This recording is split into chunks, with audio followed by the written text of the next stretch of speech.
চারের উপরে। আজকে আপনাদের একটি পরিচিত সূরা তেলাওয়াত করেছি।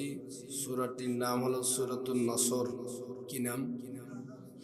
সূরাতুন নসর। এই সূরাটি তেলাওয়াত করার পিছনে অনেকগুলো কারণ। তার মধ্যে অন্যতম কারণ হলো আজকে কয় তারিখ ইংরেজি? 12 তারিখ। সামনে একটা দিবস আসতেছে। কি দিবস? শহীদ দিবস। হ্যাঁ, মহান বিজয় দিবস 16ই ডিসেম্বর, তাই না? তো 16ই ডিসেম্বর বিজয় দিবস। তো আল্লাহ পাক রব্বুল আলামিন বিজয় নামে একটা সূরা দিয়েছেন। সূরাটির নাম হলো সূরাতুন নসর। কি নাম? সূরাতুন নসর। এই জন্য সূরাটা তেলাওয়াত করা। মানুষ বিজয় অর্জন করবে, তারপর তাদের করণীয় কি, বিজয় কিভাবে অর্জন করতে হয়, এই বিষয়ে রব্বুল আলামিন কোরআনুল কারীমের মধ্যে কোনো আয়াত দেয়নি।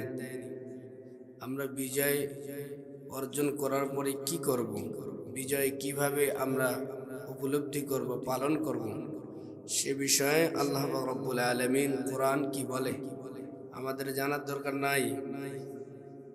সব কিছু এমন একটি কিতাব, এমন একটি বই রব্বুল আলামিন আমাদের জন্য দিয়েছেন, যে কিতাবের মধ্যে এমন কোনো কথা নাই যেটাকে বাদ দেওয়া হয়েছে।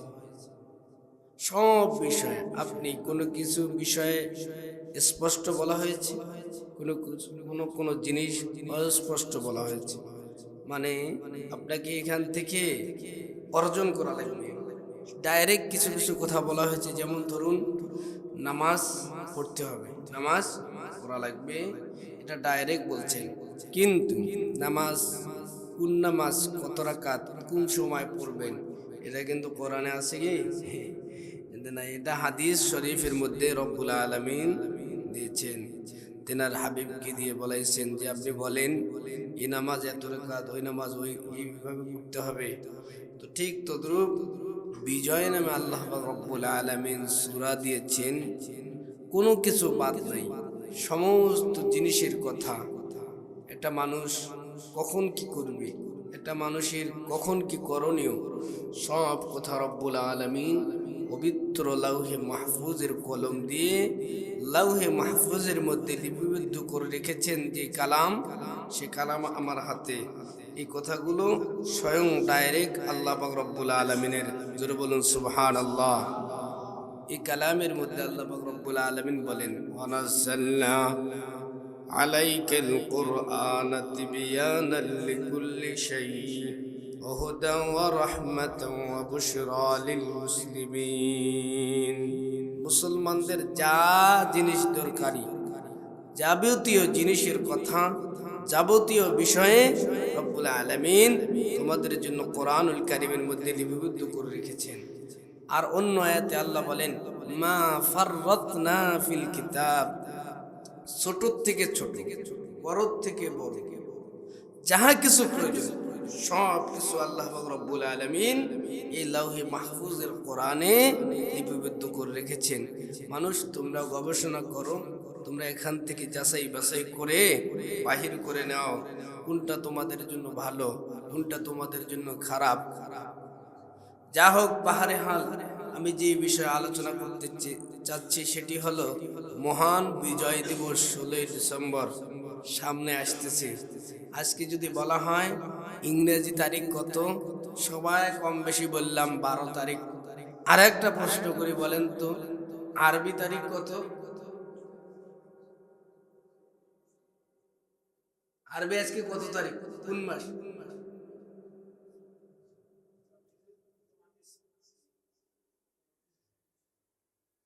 দেখেন, আরবির মধ্যে আমাদের কি নেই? আচ্ছা বলেন তো বাংলা কত তারিখ? ডিসেম্বর যে পালন করবো, ডিসেম্বর মহান বিজয় দিবস, হ্যাঁ, কোন মাসের? ঠিক আছে, 27 তারিখ, ঠিক আছে। হ্যাঁ, দেখছেন, বাংলা আমরা যে দিবস পালন করব, মহান বিজয় দিবস 16ই ডিসেম্বর, দেশ স্বাধীন হয়েছে, তো সে বিষয়ে আমাদের কোনো কি নেই। এমন ওষুধ খাওয়াই দিয়েছে আমাদেরকে, ইংরেজি ছাড়া কোনো বুঝি না। গান বলি তাও ইংরেজি, সব কিছু ইংরেজি। আল্লাহ আল্লাহ। সূরা তেলাওয়াত করেছে, সূরাটি পরিচিত না অপরিচিত? এই সূরাটি আল্লাহ পাক রব্বুল আলামিন কোরআনুল কারীমের মধ্যে 114টি সূরা দিয়েছেন। এই সূরাটি ক্রমিক নাম্বার হলো 110। কত নাম্বার? 110। এই সূরাটির মধ্যে আয়াত আছে মাত্র 3টি। কয়টি? 3টি। এই সূরাটির মধ্যে রুকু আছে 1টি। এই সূরাটি নাজিল হয়েছে নবীজির মাদানী জিন্দেগিতে, সেজন্য এই সূরাটির নাম হলো মাদানিয়া। এই সূরাটির নাম সূরাতুন নাসরি মাদানিয়া। আর একটু প্রশ্ন করি, বলেন এই সূরাটির মধ্যে আয়াত কয়টি আছে? 3টি। সূরাটির নাম কি? সূরাটির মধ্যে রুকু আছে কয়টি? সূরাটি কোরআনুল কারীমের মধ্যে 114টি সূরার মধ্যে কয় নম্বর সূরা? 100, মানে শেষের দিকে একদম। এই সূরাটি আল্লাহ পাক রব্বুল আলামিন নাজিল করেছেন এমন একটি জামানায়, এমন একটি সময় নবীজির উপরে, যে সময়ে চতুর্দিক থেকে শুধু আনন্দ, শুধু বিজয় আর বিজয়। নবীজি যখন এই সূরা নবীজির উপর নাজিল করা হয়েছে, চতুর্দিকে শুধু মানুষ আসতেছে দলে দলে, নবীজির দলভুক্ত হইতেছে, নবীজির উপর বিজয় আর বিজয়, নবীজির উপর আল্লাহর পক্ষ থেকে নসরত আসতেছে। এমন সময় আল্লাহ পাক রব্বুল আলামিন এই সূরা নাজিল করেছেন এমন সময়ে, যে সময়ে আল্লাহর নবী হজ করতেছিলেন। কি করতেছিলেন? হজ। নবীজি হজ জীবনে কতবার করছেন? একবার। ওটাকেই বিদায় হজ বলা হয়। নবীজি উমরা কতবার করছেন জীবনে? 4বার। কতবার? 4বার। এই সূরার তাফসীর পড়তে গিয়ে দেখলাম, তাফসীরে রুহুল মাআনি সহ বিভিন্ন তাফসীরের মধ্যে লিখেছেন নবীজি উমরা, কাজা উমরা করেছেন 4বার। নবীজি হজ করেছেন 1বার। নবীজি যখন আরাফার ময়দানে অবস্থান করতেছিলেন মাদানী জিন্দেগিতে, সেই সময় আল্লাহ পাক রব্বুল আলামিন নবীজির উপরে এই সূরা নাজিল করলেন। বলুন সুবহানাল্লাহ। তো এই সূরার মধ্যে আল্লাহ পাক রব্বুল আলামিন কি বলছেন আসুন আমরা একটু জেনে নেই, সকলে পড়ি। বিসমিল্লাহির রহমানির রহিম। ইযা জাআ নাসরুল্লাহি ওয়াল ফাth ওয়া রাআইতান নাসা ইয়াদখুলুনা ফি দীনিল্লাহি আফওয়াজা ফাসাব্বিহ বিহামদি রাব্বিকা ওয়াস্তাগফির ইন্নাহু কানা তাওয়াবা। সূরা নাজিল হয়ে গেল। আল্লাহ পাক রব্বুল আলামিনের নবী সঙ্গে সঙ্গে সাহাবীদেরকে এই সূরাটি জানায় দিলেন। এই সূরাটি জানিয়ে দেওয়ার সঙ্গে সঙ্গে অনেক সাহাবী খুশিতে আত্মহারা হয়ে গেল। মানে আমাদের দলে চতুর্দিক থেকে লোক আসতেছে, বিজয় আর বিজয়, শান্তি আর শান্তি, এরকম যখন চলতেছিল, তখন সাহাবায়ে কেরাম আজমাইন সূরাটি নাজিল হওয়ার পর বিশ্বনবী যখন সূরাটির ব্যাপারে জানায় দিলেন, তখন সাহাবীরা খুশিতে আত্মহারা। একজন সাহাবী কান্না করতেছে। কয়জন? কি বলতেছি, এটা প্রাসঙ্গিক কিছু কথা না বললে আপনারা বুঝবেন না। সমস্ত সাহাবীরা খুশি, শুধুমাত্র কেবলমাত্র একজন সাহাবী কান্না করতেছে। বয়োজ্যেষ্ঠ মুরব্বী সাহাবী, সাহাবীটির নাম হলো হযরত আবু বকর সিদ্দিক রাদিয়াল্লাহু তাআলা। কিছু সাহাবী তার কাছে গিয়ে বলতেছে, কান্না করেন কেন? কি কারণে কান্না করতেছেন? কয়, আপনারা যা বুঝছেন আমি তার ভিন্নটা বুঝে কান্না করতেছি। কয়, আপনি কি বুঝছেন? কয়, জানেন না, বিজয় আসা মানে, ইসলামের পক্ষে বিজয় আসা মানে আল্লাহ পাক রব্বুল আলামিন আমার আপনার নবীকে আর বেশি দিন দুনিয়ায় রাখবে না, সেজন্য আমি কান্না করতেছি। কোনো কিছু কথা নাই, সব কিছু শেষ। আচ্ছা, আরেকটি প্রশ্ন করি, পবিত্র কোরআনুল কারীমের মধ্যে সর্বপ্রথম সম্পূর্ণ রূপে একটি সূরা নাজিল হয়েছে। ওই সূরাটির নাম কি? সূরাতুল, বলেন না, সাহস করে বলেন, সূরাতুল ফাতিহা। সর্বশেষ, সব থেকে শেষে একটি সূরা সম্পূর্ণরূপে নাজিল হয়েছে। সেই সূরাটির নাম কি? হ্যাঁ, নাস। হ্যাঁ, আমি যে সূরাটি তেলাওয়াত করছি এই সূরাটি সূরাতুল নাসর। এগুলো জেনে রাখবে, শুধু শুনলে হবে না, এগুলো কিছু কিছু কথা। এরপরে অন্য অন্য আয়াত নাজিল হয়েছে, কিন্তু সম্পূর্ণরূপে সূরা নাজিল হয়নি। আমার এই পঠিত সূরাটি নাজিল হয়েছে সম্পূর্ণরূপে। সর্বশেষে যে সূরাটি নাজিল হয়েছে সেই সূরাটির নাম কি? সূরাতুন নাসর। এই সূরাটি নাজিল হওয়ার পরে নবীজি দুনিয়াতে বেঁচে ছিলেন মাত্র 80 দিন। কয়দিন? 80 দিন বেঁচে ছিলেন। এই সূরাটি নাজিল হওয়ার পরে নবীজি যখন হজ করে মদিনায় চলে গেলেন, মদিনায় যাওয়ার পর গোত্রে গোত্রে মিটিং চলতেছে। হযরত সাইয়্যিদনা উমরে ফারুক রাদিয়াল্লাহু তাআলা আনহু গ্রামে গ্রামে, শহরে শহরে, বাড়িতে বাড়িতে ইসলামের বিজয়ের উপর মিটিং চলতেছে। ওই মিটিংয়ের মধ্যে বদরের সাহাবীরা উপস্থিত ছিলেন, বড় বড় সাহাবী। সেই সাহাবীদের মধ্যে একজন ছোট্ট কম বয়স্ক সাহাবীও উপস্থিত, তেনাকে নিয়ে মিটিং চলতেছে। সেই কম বয়সী সাহাবীটার নাম হলো হযরত আব্দুল্লাহ ইবনে আব্বাস রাদিয়াল্লাহু তাআলা আনহু। তো মিটিং চলতেছে, আজকে এক জায়গায় মিটিং, কালকে এক জায়গায় মিটিং, চলতে চলতে এক পর্যায়ে বয়স্ক বয়স্ক বড় বড় সাহাবীরা কানাকানি করতেছে যে আমরা সবাই মুরব্বী মুরব্বী মানুষ, সাহাবী, এই জায়গায় ছোট্ট একজন মানুষকে আপনি কেন নিতেছেন উমর? উমরকে বলা হয়নি, ওরায় ওরায় মানে কথা বলা বলেই করতে করতে হযরত উমর রাদিয়াল্লাহু তাআলা আনহু বুঝে ফেলছেন যে ওনার ব্যাপারে কিছু কথা চলতেছে। যে সাহাবীটার ব্যাপারে কথা চলতেছিল ওই সাহাবীটার নাম হলো হযরত আব্দুল্লাহ ইবনে আব্বাস রাদিয়াল্লাহু তাআলা আনহু। তো উমর ডাইরেক্ট জবাব না দিয়ে পরের দিন আবার এক জায়গায় এই ইসলামের বিজয়ের উপরে আলোচনা করতে গিয়ে সমস্ত বড় বড় সাহাবীদেরকে একত্রিত করলেন। করার পরে একজন বয়স্ক সাহাবীকে ডাক দিয়ে কয়, আপনি দাঁড়ান, আল্লাহর নবীর উপরে একটা সূরা নাজিল হয়েছে, সূরাটির নাম হলো সূরাতুন নাসর, একটু পড়েন তো দেখি। তখন ওই সাহাবী দাঁড়ায় দাঁড়ায় পড়লেন, বিসমিল্লাহির রহমানির রহিম, ইযা জাআ নাসরুল্লাহি ওয়াল ফাত ওয়া রাআইতান নাসা ইয়াদখুলুনা ফি দীনিল্লাহি আফওয়াজা ফাসাব্বিহ বিহামদি রাব্বিকা ওয়াস্তাগফির ইন্নাহু কানা তাওয়াবা। ওরা শেষ বসবে, ওরা শেষ করে বসবে। ওমর ডাক দিয়ে কয়, এই রাসূলের মুরব্বী সাহাবী, আপনি বলেন এই সূরা থেকে আপনি কি বুঝছেন, মেসেজ কি, গোপন তথ্য এই সূরার কি, আপনি বলেন।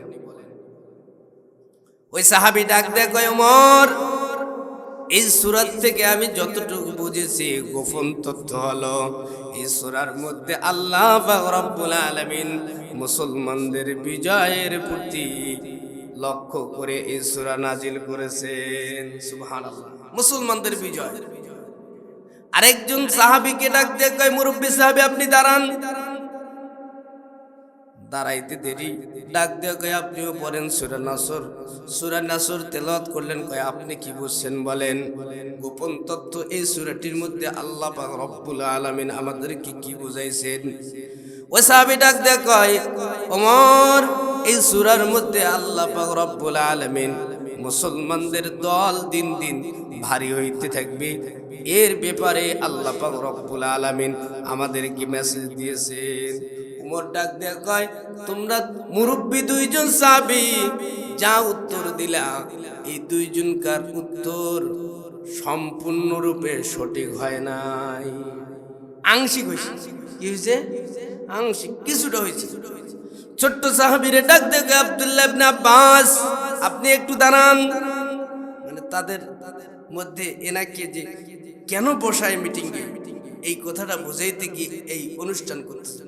আব্দুল্লাহ ইবনে আব্বাস, আপনি দাঁড়ান তো, আল্লাহ পাক রব্বুল আলামিন আমার আপনার পয়গম্বরের উপর কেন এই সূরা নাজিল করলেন, সূরাতুন নাসর, আপনি কি বুঝেছেন? আব্দুল্লাহ ইবনে আব্বাস রাদিয়াল্লাহু তাআলা আনহু দাঁড়ায়া ডাক দেয়া কয়, হে আমিরুল মুমিনিন হযরত ওমর, আপনি শুনেন, আল্লাহ পাক রব্বুল আলামিন এই সূরাটি নাজিল করেছেন, এই কথায় গোপন ভাবে এই তথ্য জানায়া দিয়েছেন আমাদের মাঝে আর পয়গম্বর রহমাতাল লিল আলামিন আর বেশি দিন থাকবে না, সেজন্য এই সূরা নাজিল করেছেন। সঙ্গে সঙ্গে ডাক দিয়ে কয়, এখন কি বুঝলাম আমি আব্দুল্লাহ ইবনে আব্বাসকে কেন এই জায়গায় বসাইছি? কারণ আল্লাহর নবীর কাছে আমি শুনেছি, আল্লাহর নবী বলেছেন, আব্দুল্লাহ ইবনে আব্বাস, দুনিয়ার মধ্যে যত মুফাসসির আসবে, যত বড় বড় আলেম আসবে, কোরআন সব থেকে দুনিয়ার মানুষের মধ্যে সব থেকে যিনি বেশি বুঝেছেন তিনি হলেন রাইসুল মুফাসসিরিন হযরত আব্দুল্লাহ ইবনে আব্বাস রাদিয়াল্লাহু তাআলা আনহু। সেই জন্য বয়সে ছোট হইলে তাকে ফেলিয়ে দেওয়া যাবে না। তার বয়স ছোট হইলে কি হবে, আল্লাহ পাক রব্বুল আলামিন তার মর্যাদা বাড়ায় দিয়েছে। এখান থেকে শিক্ষা কি, ছোট মানুষ আপনার সাথে আছে, আপনি সমালোচনা করতে পারবেন না, কাউকে ছোট ভাবতে পারবেন না। সাহাবীদের এতটুকু কথার মাধ্যমে আল্লাহ পাক রব্বুল আলামিন বরদাস্ত করতে পারে না, কাউকে ছোট ভাবার কোনো অবকাশ নাই। হে সাহাবীরা, তোমরা নিজে ঠিক হয়ে যাও। রব্বুল আলামিন তার নবীর উপরে সূরাতুন নাসর নাজিল করে দিয়ে আমাদের জন্য বলে দিলেন, হে নবী, আপনি উম্মতদেরকে জানায় দেন, মানুষরা মাসে মাসে মাসে মাসে বছরে বছরে বিজয় উদযাপন করবে, দিনে দিনে সপ্তাহে সপ্তাহে।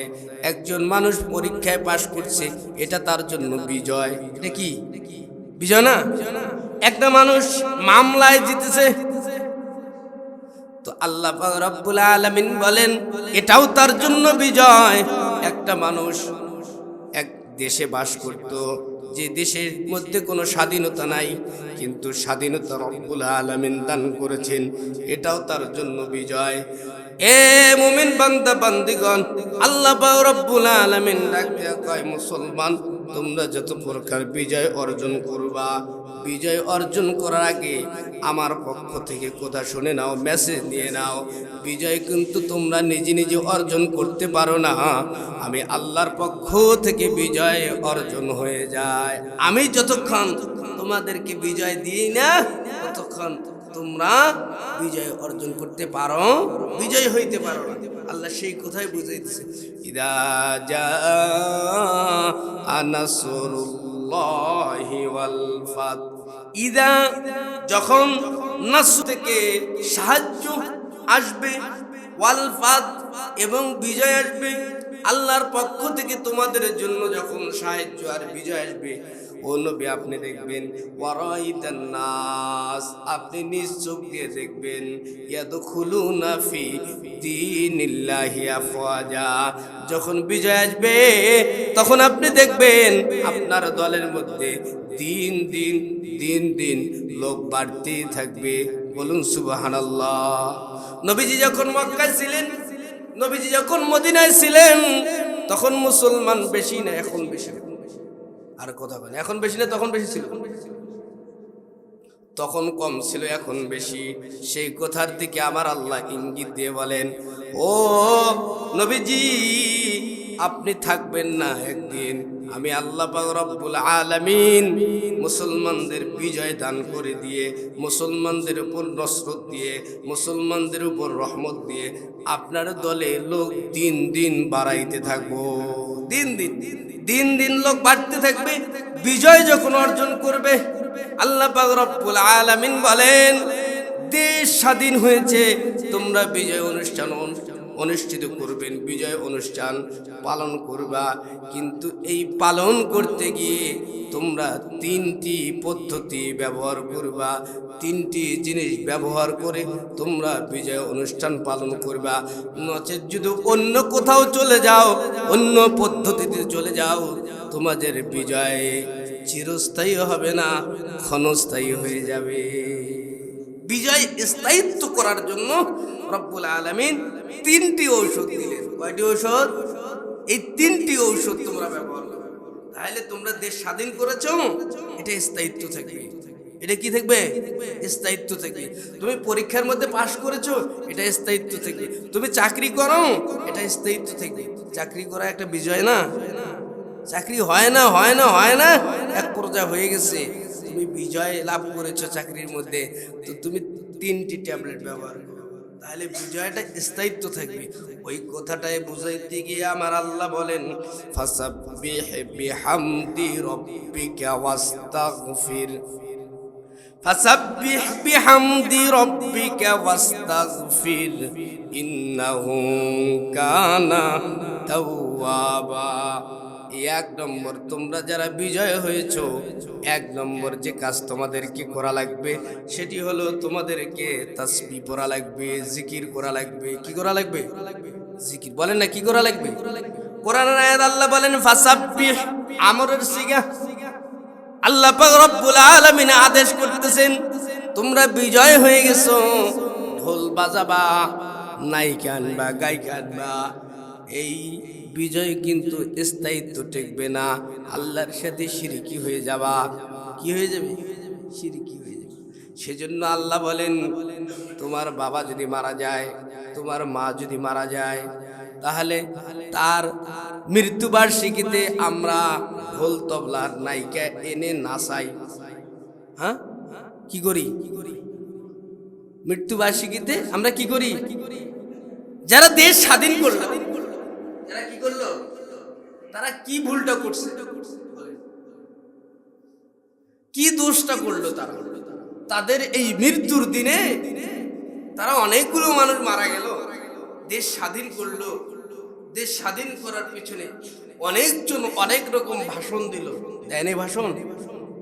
জীবন দিয়েছি, রক্ত দিয়েছি, আরো রক্ত দেব, তবু এই দেশকে স্বাধীন করব ইনশা। আরে কথা কনে ইনশা। ভাষণটা তো দিয়েছে, এটা তো আপনি লুকিয়ে রাখতে পারবেন না। এই লোকগুলা মারা গেল, এই লোকগুলো দেশ থেকে চলে গেল, কিন্তু আমরা কি করি? গানের অনুষ্ঠান। কিসের অনুষ্ঠান? শহীদ মিনারে যাই, ফুল দেই, নীরবতা পালন করি। শহীদ মিনারে গেলেন, ফুল দিলেন, নীরবতা পালন করলেন, একটা সওয়াবের হাড়হাড্ডি খুঁজে পাওয়া যাবে ওইখানে? একটা নিয়ে গেছে। তারা কি দোষটা করলো আপনারা এই অনুষ্ঠান করা লাগবে? আল্লাহ বলেন, বিজয় আমি দান করেছি, 9 মাস যুদ্ধ করেছো, তোমরা মনে করছো তোমরা অনেক বড় যোদ্ধা। না না, এরকম না। তোমাদের হাতে অস্ত্র ছিল না। আমি আল্লাহ পাক রব্বুল আলামিন তোমাদেরকে আমার রহমতে তোমাদের উপর বিজয় দান করছি, তোমাদেরকে স্বাধীন করে দিয়েছি। আর তোমরা আজকে ঢোল তবলা দিয়ে গান বাজনা বাজাও, নায়িকা এনে নাচাও। আমার আলোচনা রেকর্ড হইতেছে, এদিক সেদিক নিয়ে যাওয়ার কোনো বুদ্ধি নেই। ভালোভাবে বুঝবেন। আপনি পরীক্ষায় পাশ করছেন, আল্লাহ বলেন স্বাধীনতা অর্জন করছো, তুমি বিজয়ী হয়ে গেছো, তুমি এখন আমি রবের জিকির করো। আমি রবের কি করো? তোমার দেশ স্বাধীন ছিল না, পরাধীন ছিল। এখন তোমাদেরকে স্বাধীনতা দিয়েছি আমি আল্লাহ পাক রব্বুল আলামিন। এখন গান বাজনা বাদ দাও, আমি রবের জিকির করো। কি করো? 1 নম্বর এটা। তুমি পরীক্ষায় পাশ করতে পারো না, তোমার চাকরি হয় না, তোমার স্ত্রীর বাচ্চা হয় না, বাচ্চা হয়েছে, বিজয় অর্জন করছে, এখন আমি রবের জিকির করব।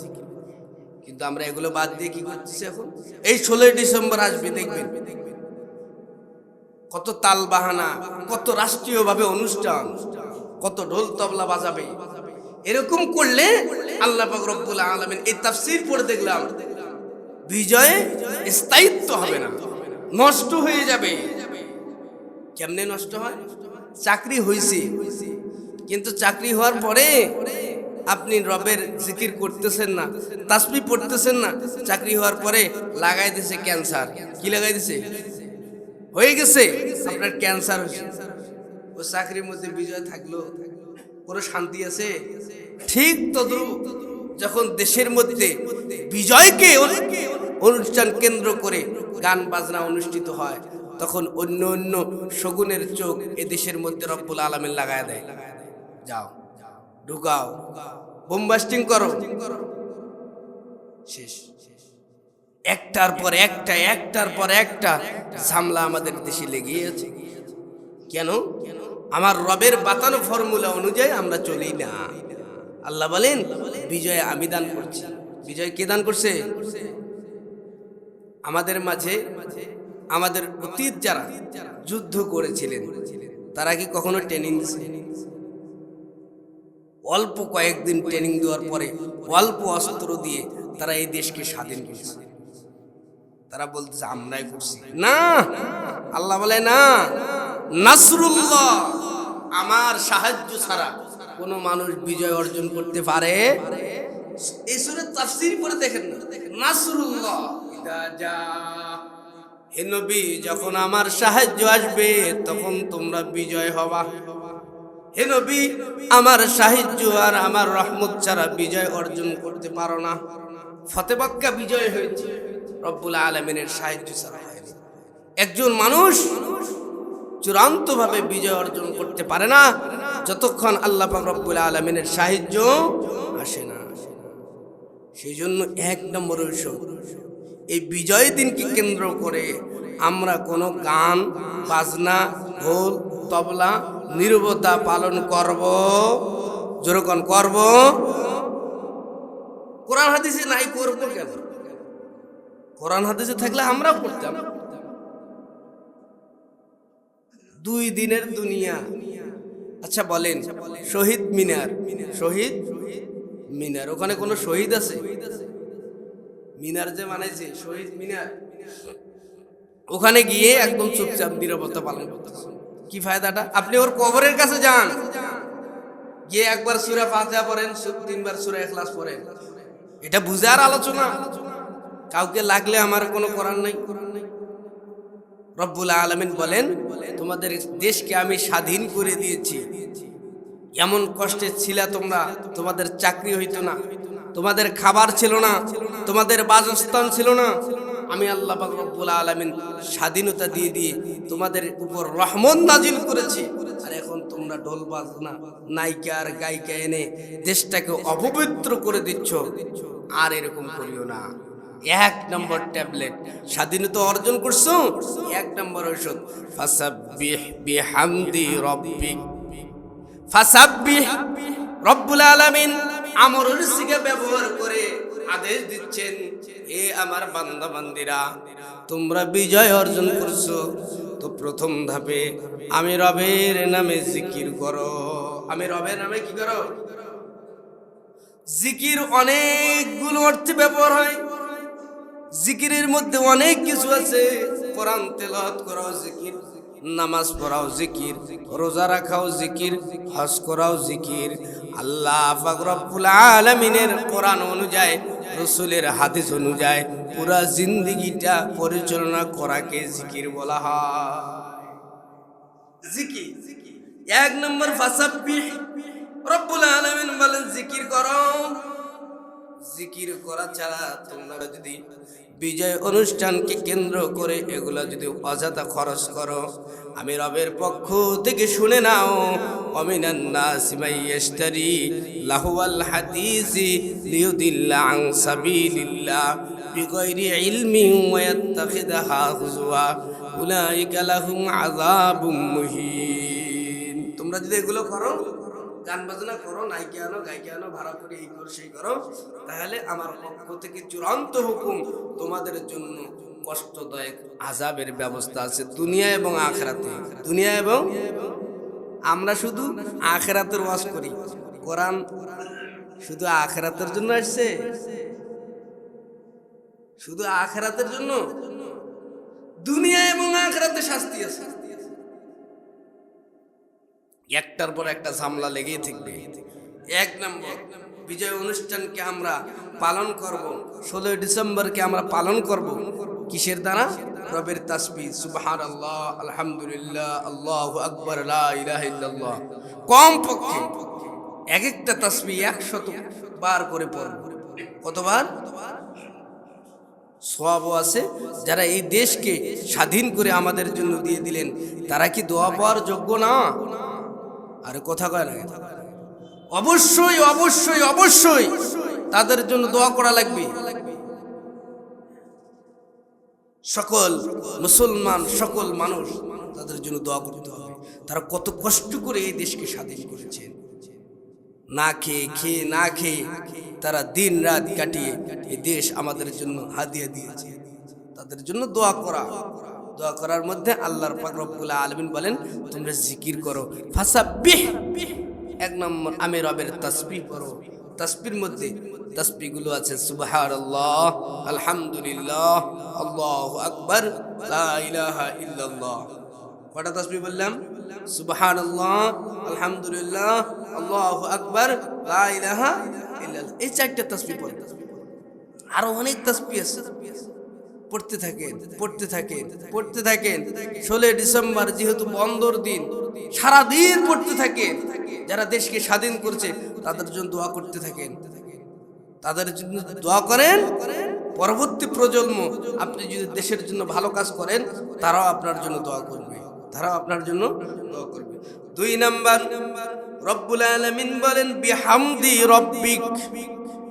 আল্লাহ পাক রব্বুল আলামিন বলেন 2 নাম্বার কর্মসূচি হলো আমি রবের শুকরিয়া আদায় করো। দুনিয়ার এই মানুষ আপনাকে স্বাধীনতা এনে দেয় নাই, দুনিয়ার ওই মানুষের কারণে আপনি স্বাধীন হন নাই। তারা ছিল ওসিলা। ভিতরে ভিতরে আমার আল্লাহ তার রহমতে কুদরতি কায়দায় এই দেশকে স্বাধীন করে দিয়েছে। ওসিলা, তারা কি ছিল? ওসিলা। যেমন ধরুন, কেমনে ওসিলা হুজুর? আপনার 5টা ছেলে, 10টা মেয়ে। এমন একটা সময় ছিল আপনি একাই চলতে পারেন না, একাই খাইতে পারেন না। কিন্তু আপনার যখন 10টা সন্তান হইল, 5টা ছেলে 5টা মেয়ে, 10 জন যখন সন্তান আপনার কাঁধের উপরে, দেখেন ওই সন্তানগুলোকে আপনি সুন্দরভাবে খানাফিনার ব্যবস্থা করতেছেন। আপনি কি একবারও চিন্তা করেছেন একটা এমন একটা সময় ছিল যে সময় আপনি একাই চলতে পারেন না? 10টি সন্তানকে কেমনে খাওয়ান? রব্বুল আলামিন ওই কথাই বুঝাইতে গিয়ে বলেন, লাইন শাকারতুম লাযীদান্নাকুম ওয়া লাইন কাফারতুম ইন্না আযাবি লাশাদীদ। আমি রবের শুকরিয়া আদায় করো। আমার শুকরিয়া আদায় করলে আমি আল্লাহ পাক রব্বুল আলামিন তোমাদের নিয়ামতের মধ্যে বরকত দিয়ে দেব। যদি শুকরিয়া আদায় না করো গোলাম, তাহলে যা দিয়েছি তা ছিনিয়ে নেব। 2 নম্বর, বিজয় দিবসকে কেন্দ্র করে যেই কাজ করতে হবে সেটি হলো রব্বুল আলামিনের শুকরিয়া আদায় করা লাগবে। আয় আল্লাহ, এই দেশ স্বাধীন হয়েছে কত সুন্দর, সুজলা সুফলা। এ দেশের মধ্যে যা গারেন, যা ফেলান মাটির মধ্যে, তা আল্লাহ পাক রব্বুল আলামিন সুন্দরভাবে মাটির উপরে দিয়ে দেয়। দেশের মধ্যে অনেক সুন্দর ব্যবস্থা আল্লাহ পাক রব্বুল আলামিন আমাদেরকে দেশ দিয়েছেন। সেজন্য রবের শুকরিয়া শুধু 16 ডিসেম্বর করবেন তা নয়। গাড়ির চড়িয়া বসে আছেন, আপনি পড়তে থাকেন আলহামদুলিল্লাহ। কি পড়বেন? আরে গাড়ির চড়ে সুন্দর করে বসে থাকতে পারতো না যখন দেশ স্বাধীন ছিল না। সিট নাই, আপনার জন্য সিট নাই। আপনার এই দেশের জন্য চাকরি নাই, ওদের চাকরি আগেই হয়ে শেষ। গাড়ি নেই। এত সুন্দর বিমানের ব্যবস্থা, সৈয়দপুরে উঠবেন, ঢাকায় গিয়ে নামবেন, কত সুন্দর ব্যবস্থা, 1 ঘন্টাও লাগে না। যদি স্বাধীন না হইতো, বিমান তো দূরের কথা, বিমানের বিও থাকতো না। আল্লাহ পাক রব্বুল আলামিন বলেন, স্বাধীনতা দিলাম, তোমরা আমি রবের প্রশংসা করো। আমি ভিতরে ভিতরে তোমাদেরকে জজবা দিয়ে কুদরতি কায়দায় তোমাদের উপর রহমত নাজিল করেছি। সুবহানাল্লাহ। যে মানুষগুলোর উপর জজবা দিয়েছেন ওই মানুষগুলোর জন্য দোয়া করা। কোন দল করুক দল দেখার বিষয় নয়, স্বাধীনতার প্রশ্নে আমরা সবাই এক, অবিচ্ছিন্ন। স্বাধীনতার বিষয়ে আমরা কি সব এক। যদি দল দেখতে থাকেন তাহলে কিন্তু পিঠে আছে। স্বাধীনতা আমার আল্লাহ দিয়েছেন, সেজন্য রবের শুকরিয়া আদায় করা, সদা সর্বদাই সময় পাইলে জিহ্বা লড়ান আর পড়েন আলহামদুলিল্লাহ। কি পড়া লাগবে বলেন না, জোরে বলেন না। তাফসীরে কাশফ পড়ে দেখলাম যে ব্যক্তিটা আলহামদুলিল্লাহ পড়বে, আপনি এমনিতে তো পড়বেন না, একটা লাভ বইলা দেই। তাফসীরে কাশফের মুসান্নাফে লেখেন যে ব্যক্তি প্রশংসা করে রবের, শুকরিয়া আদায় করে আল্লাহর, মন জবান আর দিল যদি এক হয়ে যায়, জিহ্বার দিল যদি এক করে আপনি আলহামদুলিল্লাহ পড়তে পারেন। আলহামদুলিল্লাহ লিখতে 8টি অক্ষরের প্রয়োজন হয়। কয়টি? এই জোরে বলেন কয়টি? ঘুমান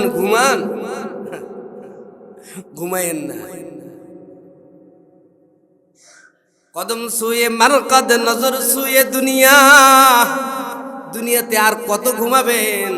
কবরে চলে গেলে ঘুমাইতে থাকবেন, কিয়ামত পর্যন্ত ঘুমাবেন। সেজন্য দুনিয়ায় বেশি ঘুম পারিয়েন না, রাগ করিয়েন না। আল্লাহ পাক রব্বুল আলামিনের জলিলুল কদর উম্মত তাফসীরে কাশফের লেখকে লেখেন আলহামদুলিল্লাহ লিখতে 8টি অক্ষরের প্রয়োজন হয়। যে মানুষটা দুনিয়ার জমিনে বসে মন এবং জিহ্বা এক করে, দিল এবং অন্তর এক করে, জিহ্বা দ্বারা একটিবার রবের শুকরিয়া রবকে করার জন্য একটিবার প্রশংসা করে আলহামদুলিল্লাহ, শুকরিয়া আদায় করতে দেরি আমার আল্লাহ তার আমলনামায় 8টি জান্নাত লিখে দিতে দেরি করে না। এই জন্য শুকরিয়া আদায় করবেন। আমি তো জান্নাতে যাব, আমার রব তো আমার জান্নাত দিবেন, এই জন্য শুকরিয়া আদায় করা। দেশ স্বাধীন করে দিয়েছেন আমার আল্লাহ, সেজন্য আল্লাহর উপর শুকরিয়া, আল্লাহর জন্য শুকরিয়া। আলহামদুলিল্লাহ আলহামদুলিল্লাহ আলহামদুলিল্লাহ। নায়িকা এনে অনুষ্ঠান করবেন না, গায়িকা এনে গানের আয়োজন করবেন না, ঢোল তবলা বাজাবেন না। 1 নম্বর কর্মসূচি হলো ফাসাব্বিহ, তাসবিহ পড়তে হবে। 2 নম্বর কর্মসূচি হলো বিহামদি রব্বিক, রবের শুকরিয়া করা লাগবে। 3 নম্বর কর্মসূচি হলো ওয়াস্তাগফির, কি করা লাগবে? ইস্তিগফারের আমল করা লাগবে। কি করা লাগবে? কেন কেন কেন ইস্তিগফার কেন করব? ইস্তিগফার করা লাগবে। আমরা সকলেই কম বেশি গুনাহ করেছি, পাপ করেছি। এই পাপ মোচন হবে ইস্তিগফারের আমলের দ্বারা। সেজন্য সদা সর্বদাই ইস্তিগফারের আমল করা। ইস্তিগফার। আল্লাহ পাক রব্বুল আলামিন বলেন যে মানুষটা ইস্তিগফার আমার জন্য করে, আল্লাহ পাক রব্বুল আলামিনের কাছে তওবা করে, আল্লাহ পাক রব্বুল আলামিন পরের শব্দে বলে দেন ইন্নাহু কানা তাওয়াবা, আমি ছাড়া কেউ তওবা কবুল করতে পারে না। তোমরা আমার কাছে ইস্তিগফারের আমল করো, আমি রব তোমাদের ওই তওবাকে কবুল করে নেব। সুবহানাল্লাহ। রব্বুল আলামিন বলেন ওয়াস্তাগফির, এখানেও আমরের সিগা ওয়াস্তাগফির। সব জায়গায় আল্লাহ পাক রব্বুল আলামিন আদেশ দিচ্ছেন, এ মুমিন বান্দা বান্দিগণ, আমি স্বাধীনতা দিয়েছি, 3টি কাজ করো, 4 নম্বরে যাইও না। 3টি কাজ করো, 4 নম্বরে যাইও না। 1 নম্বর জিকির করা লাগবে, 2 নম্বর প্রশংসা করা লাগবে, 3 নম্বর ইস্তিগফার পড়া লাগবে। কি পড়া লাগবে? আজকে 5 মিনিট একটু বেশি যাবে। কয় মিনিট বলেন না, কয় মিনিট? ঘড়ি তো আমি দেখতেছি, আমি চাইতেছি কত কম বলা যায়, আমি চাইতেছি কি কত কম বলা যায়। ওয়াস্তাগফির, তওবা করা লাগবে। যদি তওবা করতে পারেন আল্লাহ পাক রব্বুল আলামিন সকল গুনাহ মাফ করে দিবেন। সুবহানাল্লাহ। যেমন ধরুন আল্লাহর নবীর একজন জলিলুল কদর সাহাবী, নাম তার হলো সাঈদ ইবনে আব্দুর রহমান। কি নাম? আরেকজন সাহাবীর নাম হলো সালাবাতুল আনসারী। কি নাম? দুইজনে বন্ধু, দুইজনে কি বন্ধু আছে না? ও আমাদের দেশে তো খোসা নাগা বন্ধু বেশি, কি লাগা অধিকাংশ বন্ধু, সবাই কথা বলতেছি না, অধিকাংশ। কিভাবে মারি দেওয়া যাবে, কিভাবে কি করা লাগে, যার সাথে যত মিল সে তত বেশি বাস দেয়। সাহাবীরা এরকম বন্ধু ছিল না। সাঈদ ইবনে আব্দুর রহমানের বাড়ি ছিল মদিনায়, সালাবাতুল আনসারীর বাড়ি হলো মদিনায়, সাঈদ ইবনে আব্দুর রহমানের বাড়ি হলো মক্কায়। দুইজনে মদিনায় বসবাস করে আল্লাহর নবী যুদ্ধের জন্য ডাক দিয়ে দিলেন। সাঈদ ইবনে আব্দুর রহমান ডাক দিয়ে কয়, সালাবাতুল আনসারী, আপনি এই জায়গায় থাকেন, আমার বউকে রেখে দিলাম, আমার বাড়ি গাড়ি সব আপনি দেখবেন, আমি আল্লাহর নবীর সাথে জিহাদে চলে যাই। চলে গেলেন জিহাদের ময়দানে জিহাদ করার জন্য। এমন সময় একদিন যায় বন্ধুর বাড়ি, 2 দিন যায়, 3 দিন যায়, যাইতে যাইতে শয়তান ওয়াসওয়াসা লাগাইছে। শয়তানে ডাক দেয়া কয়, এ সালাবা, সাঈদ ইবনে আব্দুর রহমানের বউটারে একটু দেখ, কেমন সুন্দর, কেমন সুন্দর, একটু দেখ। সুন্দর দেখতে গিয়ে দেখে হাতের একটা কোনো দেখা যায় কাপড় ছাড়া, এত সুন্দর, খপ করে হাত ধরে ফেলছে।